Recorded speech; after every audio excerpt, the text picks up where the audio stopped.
Quem não se lembra do filme A Bruxa de Blair, lançado em 1999, que enganou muita gente, passando uma ideia que tudo ali era real, numa época de internet quase inexistente, principalmente no Brasil, em meio à época de ouro do VHS, quando você esperava chegar o fim de semana para ir na locadora e pegar aquela fita de terror e mal podia esperar para chegar à noite, para reunir a família e assistir mais um filme da melhor maneira e depois discutir sobre ele com amigos, família, colegas e afins. Acompanhe agora algumas curiosidades sobre o filme.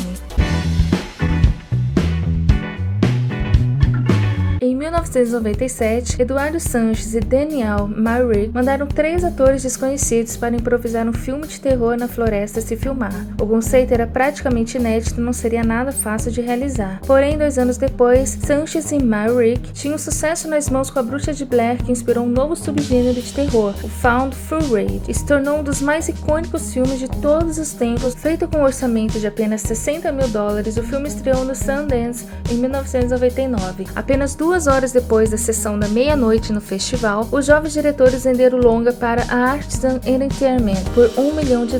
O filme foi o mais comentado da temporada, apesar de Sanches e Myrick terem pensado no conceito quando era estudante de cinema da Universidade da Flórida Central em 1991, eles começaram a colocar seus planos em prática em 1996 e por problemas de financiamento só conseguiram fazer a escalação em 1997. Sanches e Myrick tiveram que encontrar atores que pensassem rápido, porque mesmo tendo escrito um rascunho muito detalhado do roteiro, o diálogo era na base da improvisação. Numa das experiências mais intensas de filmagem imagináveis, os atores Heather Donahue, Joshua Leonard e Michael C. Williams interpretaram uma versão fictícia de si mesmos, indo para uma floresta de Maryland para filmar um documentário sobre a lenda da Bruxa de Blair. Parte que tornou a Bruxa de Blair tão vanguardista é que nunca vemos realmente a bruxa, e os cineastas não usaram efeitos especiais para assustar o público. Em vez disso, tinham as reações verdadeiras de um elenco que não sabia o que esperava por eles na floresta. O filme conseguiu fazer muito com pouco, criando uma das primeiras campanhas de marketing viral e ganhando seguidores antes mesmo de chegar aos cinemas. Em entrevista para o site Vice.com, o elenco e a equipe relembrou dos momentos da produção do filme. Michael C. Williams, conhecido como Mike, falou: "Eu não tinha nenhuma experiência profissional, além de ter estudado na SUNY New Paltz por 4 anos. O anúncio dizia longa que será filmado numa floresta. Acho que dizia filme com diálogos de improviso. Necessário improvisar e saber acampar. E eu adoro as duas coisas, então achei que seria interessante. Foi para o teste, tinha vários avisos antes de entrar na sala, panfletos nas paredes dizendo: se você pegar esse papel, estará sujeito a situações físicas desconfortáveis, você nunca estará em perigo, mas estará a céu aberto na maior parte do tempo. Se você não gosta disso, por favor, não faça o teste." Michael contou como foi a primeira refeição deles e disse que o primeiro dia foi um sanduíche e um saco de salgadinho no almoço. No segundo dia, só o sanduíche. E no terceiro dia, só o saco de salgadinho. No quarto dia, nem almoçaram. Segundo ele, nos últimos dias tinham substância suficiente, mas não muita comida. Então a equipe foi diminuindo a comida do elenco, que eles sabiam que ia acontecer. Porém, ele diz que nunca ficaram dias sem comer, pois a ideia era deixar o elenco desconfortável sem colocá-los em perigo. Eduardo Sanches, diretor, contou que na floresta queria que eles estivessem o mais sozinhos possível, então tentamos treiná-los bastante se tratando de filmagem. Para o Mike, fizemos um pequeno curso de áudio sobre como ligar os cabos e como deixar o som bom com a máquina DAT. Sanches falou que se assustou com a Heather e disse: "A Heather assustou a gente pra..." E olha que estávamos num espaço de ensaio em Nova York, a situação menos assustadora possível. Myrick afirmou que a Heather foi a única pessoa naquele 1 ano de testes que, quando perguntamos por que você deveria ser liberada sob condicional, ela me olhou nos olhos e disse: "Acho que não deveria", e contou que a maior parte do filme foi rodado basicamente com uma câmera Hi8, que é praticamente só ligar e filmar. Você liga e ela faz tudo sozinha para você. O treinamento para filmar com ela levou 1 ou 2 dias. Durante a pré-produção, os diretores tinham que ter certeza que tudo estava em perfeitas condições para os atores filmarem sozinhos. Isso envolveu os ensinarem a usar o equipamento, os familiarizar com a cidade e montar ferramentas de sobrevivência. Joshua Leonard, conhecido como Josh, contou que nunca tinha filmado com uma CP16 antes. Quando ele chegou em Maryland, foi apresentado ao falecido Neil Fredericks, que estava no comando do visual do filme. Eles filmaram por 1 dia mais ou menos para o Josh aprender como funcionava o CP.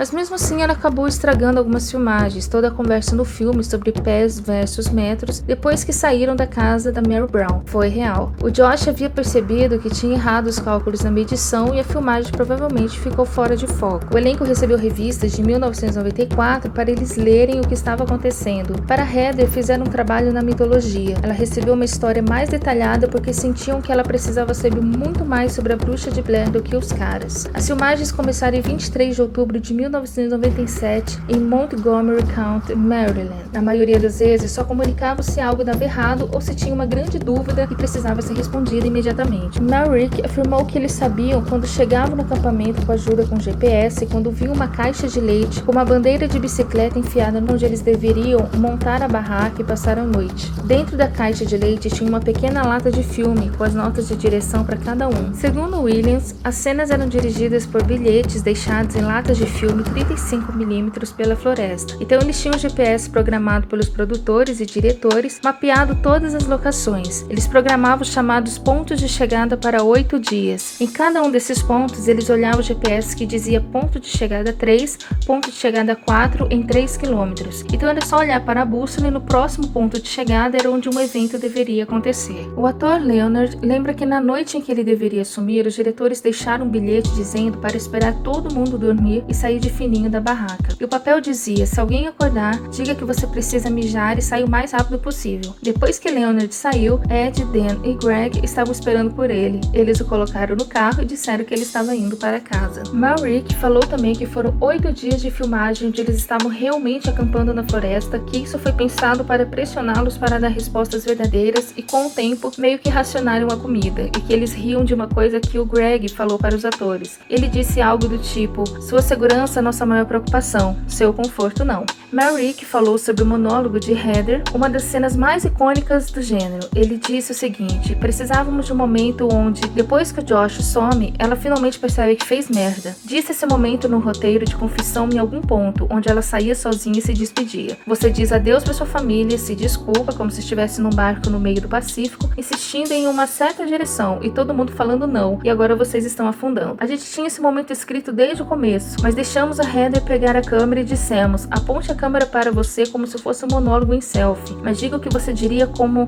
sua personagem para sua família e seus amigos. Esse é o momento em que você aceita o que fez. Foi aí que a Heather pegou a câmera, saiu sozinha e fez a atuação. Merrick falou na entrevista que eles sabiam como seria o final. Nas palavras dele, a cena da casa provavelmente foi a tomada mais tradicionalmente filmada do filme porque, logisticamente, era complicada demais. A primeira tomada dele se aproximando da casa foi real. Quando eles saíam do acampamento e viam a casa, eles estavam vendo a casa pela primeira vez. O final do filme foi uma das cenas mais desafiadoras para os diretores. Ela foi filmada em Griggs House, uma casa histórica do século XIX. Sanchez contou que tinha um rádio com uma fita cassete, gravaram o Josh antes gritando aquelas falas e que alguém estava no andar de cima da casa com o aparelho de som e outra pessoa estava no porão. Então ele estava na floresta perto da barraca. Quando ele percebeu que o resto do elenco estava dormindo, ele apertou o play. Antes do Sundance, os diretores fizeram um site fingindo que o desaparecimento dos atores do filme era real, um dos primeiros casos de marketing viral. Quando a Artisan Entertainment viu o marketing, eles decidiram retrabalhar o site e manter a aparência de que a história do filme era real. O site entrou no ar em junho de 98, antes do Sundance. Sanchez contou que fizemos o site fingindo que a história era real, com uma linha do tempo e tudo mais, uma pequena biografia sobre a Heather, o Mike e Josh, uma linha do tempo da mitologia do caso. Também colocaram o diário da Heather lá, dando a ideia de que tínhamos sido contratados pela mãe da Heather para editar a filmagem e que aquilo não era marketing de um filme. Daí a coisa espalhou no boca a boca e quando entraram em Sundance, tinha umas 10 mil pessoas na lista de e-mail deles, que era um número bem grande para 1999. Sanchez confessa que o site realmente os ajudou a entrar no mapa. Quanto à mentirinha, o Merrick disse: a Artisan pegou o conceito do site, que era tipo um incidente real que aconteceu em Maryland, e continuou com isso. Quando fomos para Cannes, eles fizeram os cartazes de desaparecidos e mandaram estagiários colocados pela cidade. Isso chamou muita atenção. Em algumas semanas o filme meio que tomou a cena nacional. As pessoas realmente acharam que os 3 atores tinham desaparecido. Foi só quando eles começaram a participar de talk shows e tudo mais que as pessoas perceberam que era só um filme, mas eles continuaram com a ilusão por um tempo. Para o Leonard, era uma coisa boa, mas ele também acha que funcionou e disse que como indivíduos foi meio estranho porque usaram seus nomes verdadeiros no filme e por causa disso os pais deles começaram a receber telefonemas de pessoas dando os pêsames. Então foi aí, quando a cortina realmente caiu, que eles chamaram a atenção da imprensa e mesmo assim algumas pessoas ainda não acreditaram, disseram que eles eram atores contratados contratados para interpretar Josh, Mike e Heather para impedir que a coisa toda fosse vista como um filme snuff. Até hoje, há teorias da conspiração sobre essa história. O filme custou $60 mil para fazer e ganhou $248 milhões, uma relação de $1 gasto para cada $10.931 faturados, e tal façanha fez o filme entrar no Guinness Book. Muitos fãs estavam tão convencidos da existência da Bruxa de Blair que eles se reuniram em Maryland na esperança de descobrir a lenda. Heather Donahue admitiu que houve uma reação considerável contra ela por causa da sua associação com a Bruxa de Blair. Isso a levou a ter encontros ameaçadores e dificuldades em encontrar outro emprego. Ela também disse à Fangoria Magazine que a cena final era tão aterrorizante para ela que continuou hiperventilando e chorando muito depois que as filmagens terminaram. Os sons das crianças ouvidas durante a noite foram tirados de crianças brincando na casa da mãe do diretor Eduardo Sanches. A Bruxa de Blair deveria ser vista no filme. Como os personagens estavam correndo para fora de sua tenda, Heather grita: "Oh meu Deus, que diabos é isso? Que diabos é isso?"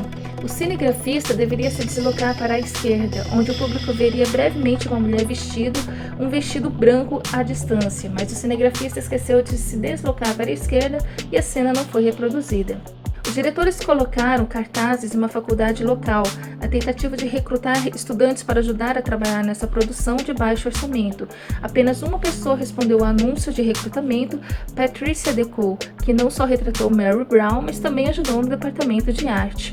Donahue deixou de atuar em 2008 para se tornar uma produtora de medicinal. Em 2011, Donahue assinou um contrato de publicação para seu livro de estreia Grow Girl, sobre seu tempo como produtora, que foi lançado em 5 de janeiro de 2012 pela Gotham Books, uma marca do Pen Group USA. Ela reside em Nevada City, Califórnia. Joshua Leonard atua com frequência e fez parte do elenco regular da 3ª temporada de Bates Motel. Michael C. Williams fez participação nas séries Lei e Order, Desaparecidos e nos filmes Aterrorizados e O Objetivo. O filme A Bruxa de Blair teve 2 continuações, A Bruxa de Blair 2, O Livro das Sombras, que teve um desempenho ruim tanto de público quanto de crítica, e o interessante, A Bruxa de Blair, que mostra o irmão de Heather indo em busca do paradeiro dela.